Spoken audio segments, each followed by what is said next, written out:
Good morning. You're on mute. Okay. There he is. I apologize for that. Can you hear me now? Yes. It happens to all of us all the time. Well, I had to quickly download the business app for Skype, Okay. so that's what took me so long. I apologize for that. No worries. We're glad you're with us. Thank you Well- for joining us. Well, It's right at 9:30. We're good to go. So, my name is Cheryl Mayfield. I'm the Director for Instructional Design and Curriculum Development here at Texas Tech University. And then I will let the rest of the team introduce themselves. So, go ahead, Lisa. Okay, I'm Lisa Leach. I'm the Senior Director for Curriculum and Instructional Design with Tech eLearning. So we cover basically all course design for our K-12 public school, it's an online school, and also for the university, work with all of the online programs and professors to help them put up quality online courses. wow. And I am Leslie Busk, and I'm the Assistant Director of Blackboard Support in e-learning, and we support all the faculty and for Blackboard across campus. Right. I'm Terry Knott. I'm the Assistant Director of Accessibility, and I work with instructors and our internal course designers to help create accessible content for online courses. Nice. Well, it's very nice to meet you. Yes, sir. So that's a little bit about us. One thing Dr. Leach did not mention was we also have a K-12 program that we work with as well in terms of course design and development. So that would come into some of this, but that's a little bit about us. So now give us a little bit of information about yourself, Robert. Well, I am, I guess the quickest way to say about my background is I started back in school. I first started school in 1980, and I went on a football scholarship to East Texas State, and I got married. I raised a family. I came back to school in 2010 because I promised my dad I would finish college, and I'm working on my third degree since 2010. And so I'm in my chapter 4 right now, finishing up my dissertation. It's been a blessing because this is a field that my passion is truly in. I only have 6 years currently in educational technology, but when I went back to school, my undergrad was in kinesiology and sports studies because I had intended to become a coach and a math teacher. And after I finished that degree, I went in and I'd started to be a principal. I went into ed here at the school, and I realized that that wasn't what I wanted to do because I realized the importance of virtual classes. And I said, do we have anything along the lines of ed tech? And they said, yes, we do. And so there is where I became involved with educational technology, instructional design, and everything that goes with that umbrella. And it's something that I love, and today is why it's such an honor to have this interview with you guys. I mean, Texas Tech, come on. Red Raiders, you're a D1 school, you know, you're a powerhouse. I'm crazy about sports. If you ladies are not as crazy about sports as I am, I understand, that's okay. But I mean, you are Texas Tech family, and that's big time. I don't know if anybody's told you that or not, but it's probably, I would think it's such an honor to even work there. And it's just something that I just look forward to visiting with you guys about. And I just feel like that everything in my life has brought me to this point. And all the things I've learned, the things I've done wrong, the things I've learned to improve from those things I've learned wrong. I don't think it's not a problem with doing things wrong. It's what you do with that wrong that matters. You know, if you grow from it, if you get better because of it, that's where the importance lies. And so when I know this is maybe taking too much time, but when faculty see me and I get to help them, whatever, if it's a course problem, if it's just, you know, a friend-related issue, they don't think of me as a young punk that don't know much and still wet behind the ears. They know that I have experience and that they could, you know, I can relate to them course, I may be older than a few of them as well, so that would be okay. But I'm just appreciative of the journey that I'm on now and where I'm at. I love how our journeys do kind of just move in different directions and just kind of flow in the way that they need to flow. So Exactly. yeah, and you said all the right things about Texas Tech. Oh, thank you. I think y'all are probably kind of proud of Texas Tech too, so that's the way you should be. We are. Yep.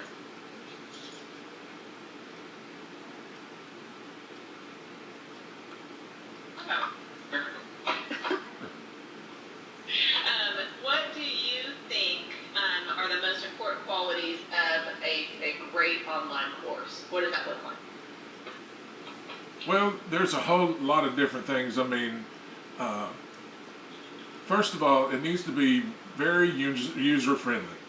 If you have a course and your students or even your faculty are looking at a course, because a lot of faculty may not be familiar with online courses if they've been teaching face-to-face all their career. Well, it needs to be to where it's something that's easily found. If you can't find your syllabus, that's like the first thing they should look at. If they can't find that, they're probably kind of frustrated already. Now, more younger kids are a little bit more savvy with internet than others, but most of them spend time playing games or texting, or you know what I'm saying, those different things, and they're not too course friendly. And so when you have a course in your units or your modules, they need to be not only chunks of different things that make it easy for your students and people who are in that course to find, but it needs to be well thought out. Whatever teaching methodologies you're utilizing, students learn differently at different times, and time management can be an issue too. So if you have a unit, make sure, well, when I design my course currently, I always have an overview of what they're about to get involved with. It always has the learning outcomes that this unit is, they're going to learn this from this unit. And so I always set up my learning unit outcomes or module outcomes for a very important purpose. Then I go into explaining what they will see in this unit, and it outlines the different assignments. And so it's just like the overview is just a brief picture of what they're about to do. Then I'll have an assignment and assessment page, and these are just kind of like, this is what I just want you to look at these two, because this kind of sets up what you're about to do. There may be tutorials. Say I'm working on a Prezi, and I may want them to embed this Prezi in a blog site that I've had them create, such as Blogger. Well, there's certain things about certain tools that you need to know about, because embedding them can become an issue. And so in the instructions, you want to make it brief enough, or if you have a introductory video, you don't want it to be 10-20 minutes long and taking all day to explain what you're doing. If it's not at least at the most 5 minutes or less, you're going to lose your audience. And so each unit needs to be very well explained. It needs to be, like I said, I think user-friendly is one of the biggest concepts that our sites have to have. From the smartest of the students using your course to those who are still growing, it needs to be, you have to make sure everything is accessible. Students have different abilities to learn, so you have to keep that in consideration. I'm on a committee here at the school called the Accessibility Committee. I mean, it's very important for me to know whether my course is, I don't want to have the wrong colors in there. Sometimes you can have too much, because you want to color up your pages. You want to make them exciting and engaging. And so there are still policies and standards that we have to follow as instructors, and that's very important and key aspect. So learn what parameters you have to do a unit or a course. Make sure, if you're helping faculty, make sure you, first of all, I would respect faculty, no matter what, no matter their age. I think anyone in that position is worthy of their respect and their due, because a lot of them have a lot more schooling than I do. But it doesn't matter where they come from. If you're there to help them out, it's all about respecting what they do, respecting their skills, and finding out what they need. I mean, everyone who's involved in a situation like this, especially in the times that we live in, we have to have a great online presence. And so now they are more or less forced to learn some skill set to where they can get to a class and get it accomplished for that semester. And so it's not that you have them over a barrel as far as, admin goes. And some of them don't like change. And my dissertation is about faculty concerns in relation to the transition going from going from a LMS to a new LMS, because Pearson decided they wanted to stop upgrading e-college, and so we were forced as a university to find a new one, and we went with Desire to Learn from Brightspace. And so I've had all kinds of opportunity to learn. I was sat in on the meetings when they were deciding which LMS to go with, and I just had such pleasures and privileges that most students and staff did not have. And so these are some key aspects that I bring to the table that a lot of people don't. I've used Blackboard for several semesters as well when I was taking my undergrad courses, and so Blackboard is something that is familiar with me also. I'm versed in Canvas in that aspect as well. I know there's a lot of different Blackboard tools that you can use, but I am whatever I don't know about Blackboard that you may know is I still look forward to learning those aspects and getting much better at that, because that's what your university uses as your online presence. And Yes, so sir. I hope I answered your question. Yes. Question is, we're just going to kind of work on that, your Blackboard experience. Yes, ma'am. What is your level of Blackboard experience, and what kinds of tools have you used in there in Blackboard? Well, I took several classes. For example, I had a nutrition class. I had a theater class that I took from there, and I had my skill set with Blackboard is not one of designing courses in Blackboard. It is one of a student's perspective. I found it simple because they didn't have a whole lot of different things that I had to do with the class. Basically, nutrition, we had, like most courses that are like vanilla, you had your units, you had your discussions that you had to do, and you had your projects.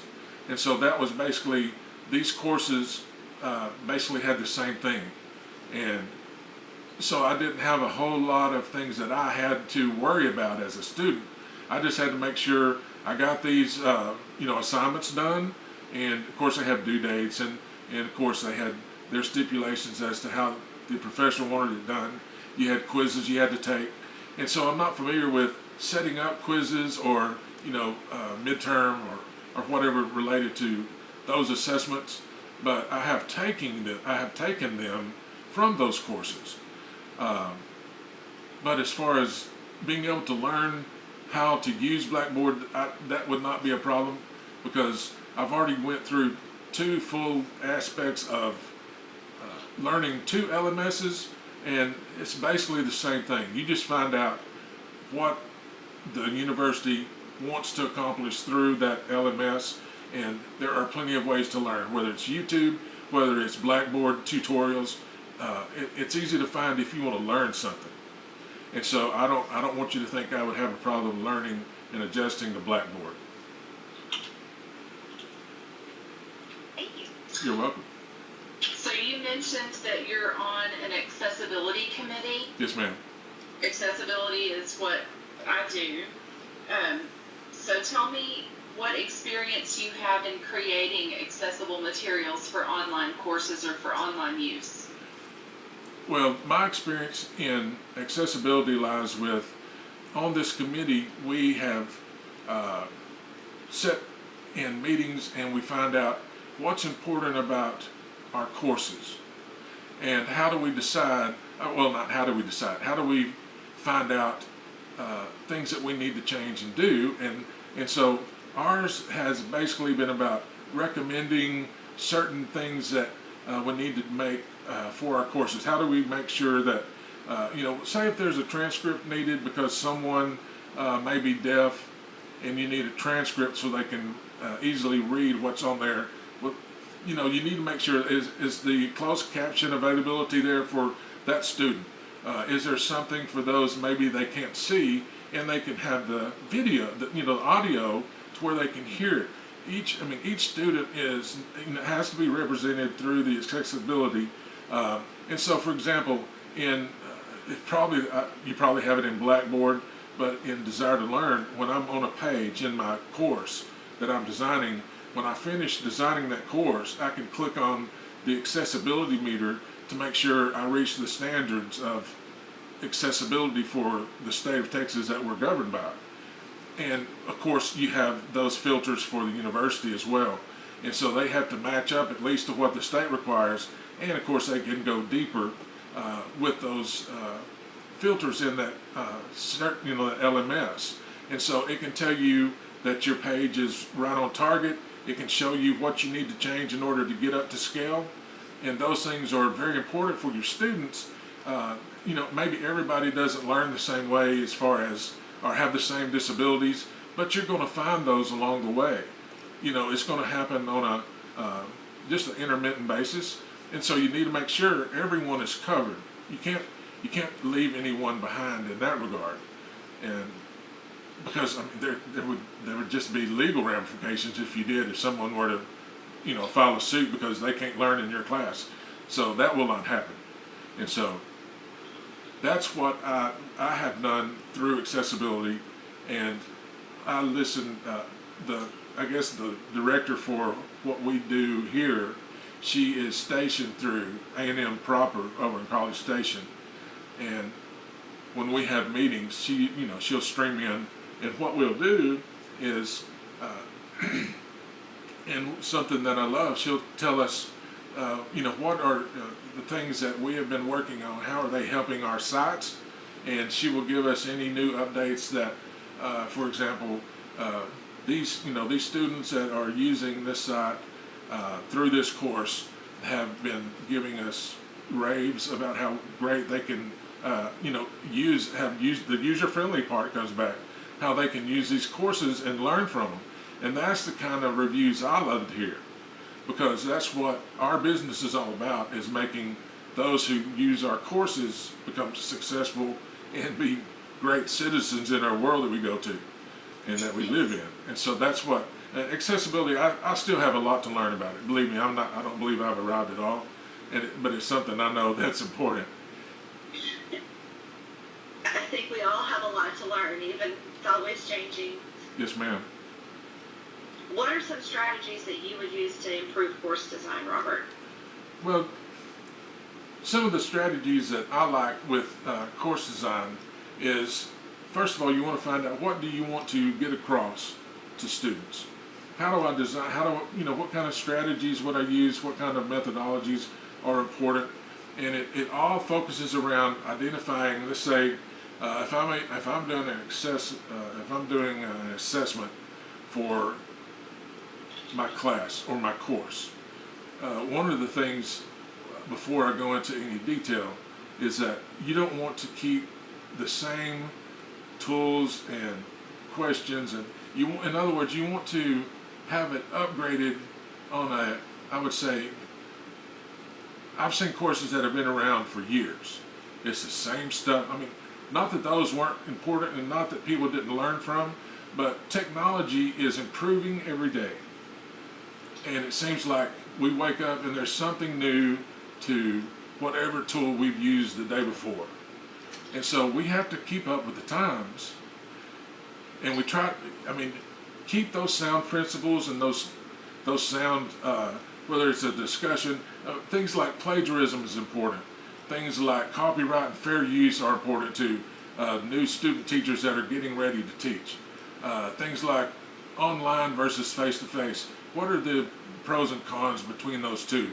Even though we might not see a lot of face-to-face right now, I know some states are trying to do that, but because of our situation, we don't see a lot of that. But it's important that students know what's important about a face-to-face class that is not as accessible in an online class. You don't have that social interaction that you would have in a face-to-face class. So one of the things I do, I always design a class photo album. And I like to have that. So it just has helped me.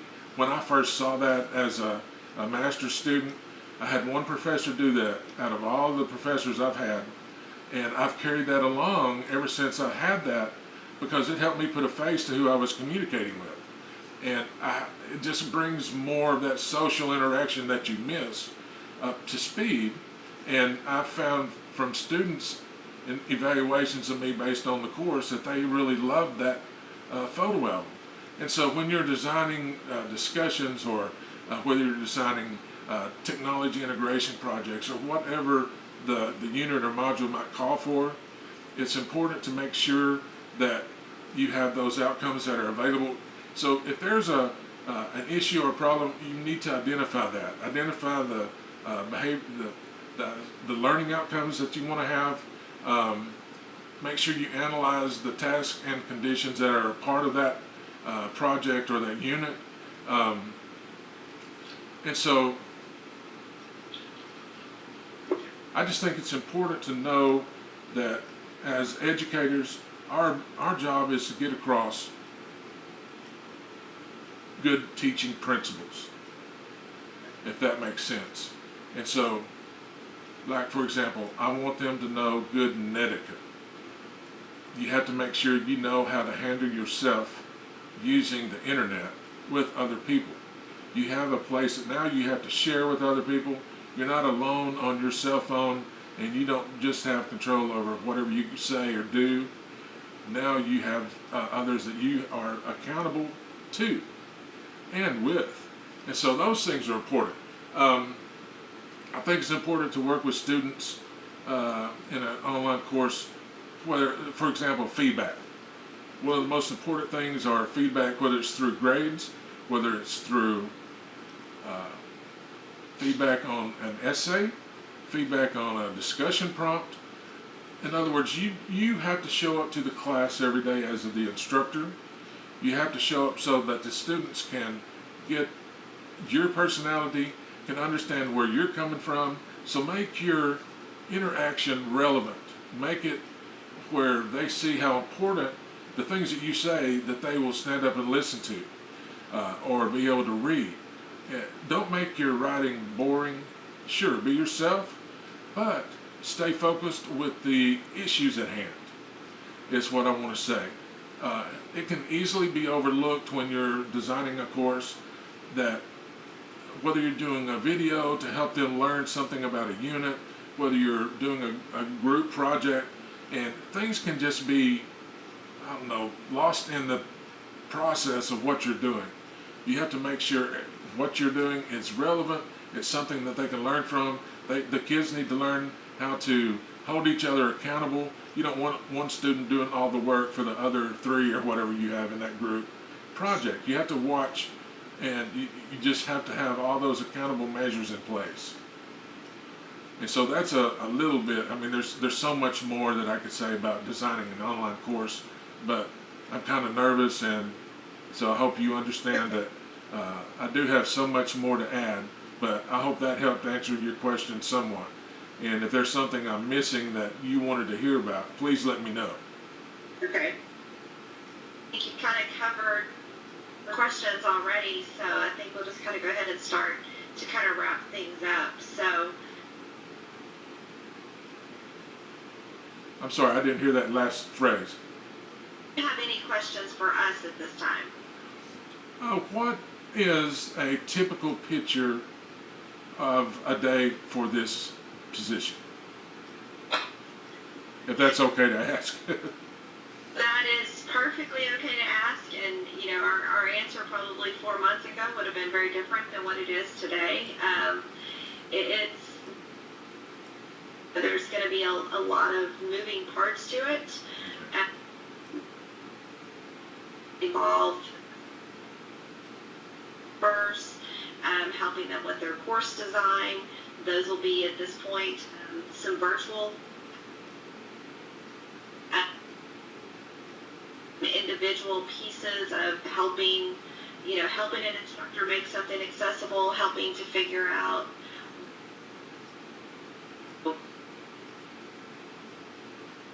and just it's those consultations, it's doing the work. There's some hand holding, especially right now, virtual design standpoint, but from our support, our Blackboard support, from our accessibility standpoints,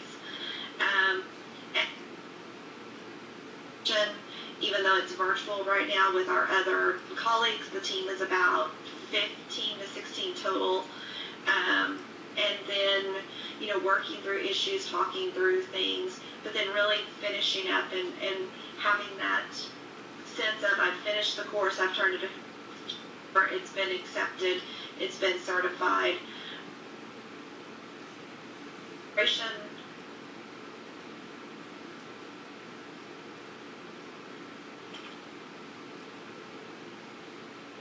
Weeds, getting dirty with the professor, helping them figure out what's going on is probably the day-to-day.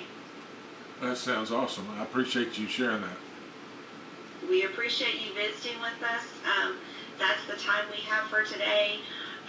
We will probably be making our decisions sometime early next week. We've got a few more interviews to conduct, so we'll be back in touch early next week. Well, thank you very much. If there's anything that I needed to clarify that you didn't get from me, please don't hesitate to ask.